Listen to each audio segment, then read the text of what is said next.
For this video, I went with the trending realistic Snapshot LoRA made for Z-Image Turbo.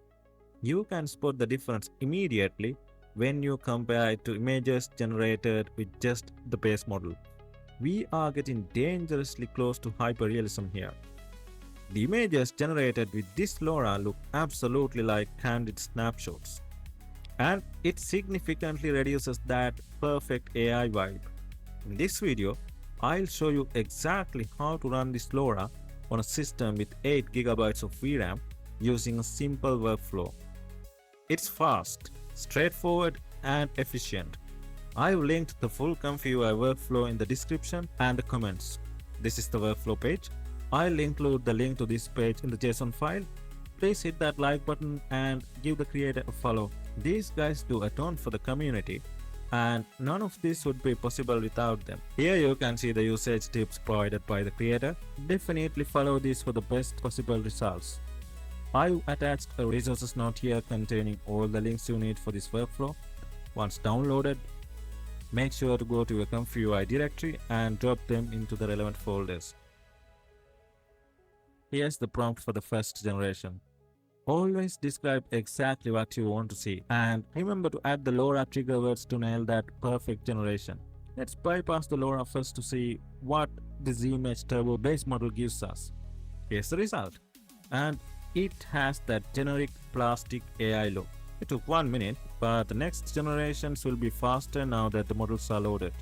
Now let's enable the LoRA and see what we get. Here's the image. It took 41 seconds this time. Let's compare the two. The first image looks like a promotional art for a video game or a gritty Netflix series rather than a snapshot. It's stylized, dramatic, and aesthetically pleasing, but it screams generated. The skin has texture, but it feels synthetic, like an idealized version of dirty skin. The next image looks like a photograph taken with a standard smartphone. The LoRA stripped away the AI glamour and left the raw grit. The skin texture is the biggest win here. Look at the pores on his nose and forehead. The skin looks fleshy and translucent, not like plastic. You can actually see the blood under the surface. That said, the hands look a bit too clean for a tired mechanic, and the cigarette is warped in both images.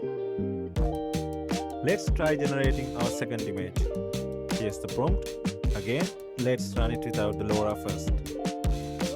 Here's the image in 48 seconds. Look at all that detail and lighting. It honestly looks too good to be a snapshot. Let's enable the LoRA. And here's the image. It took 40 seconds. And you can see the difference immediately. Let's do the comparison. The one on the left is a picture when you get searching cute pug on a stock image site. Look at the lighting. It's soft, diffuse, and wraps perfectly around the dog. The fur is incredibly sharp, and the separation between the dog and the sofa is distinct. Now, the next image is much more realistic. The blacks are a bit crushed, and the colors are more muted.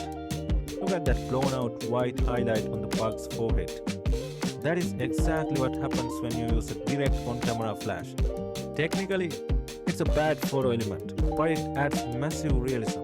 Check out the other comparisons as well. If you want to generate images that look like quick, random snapshots, this LoRA is perfect. Give it a try yourself.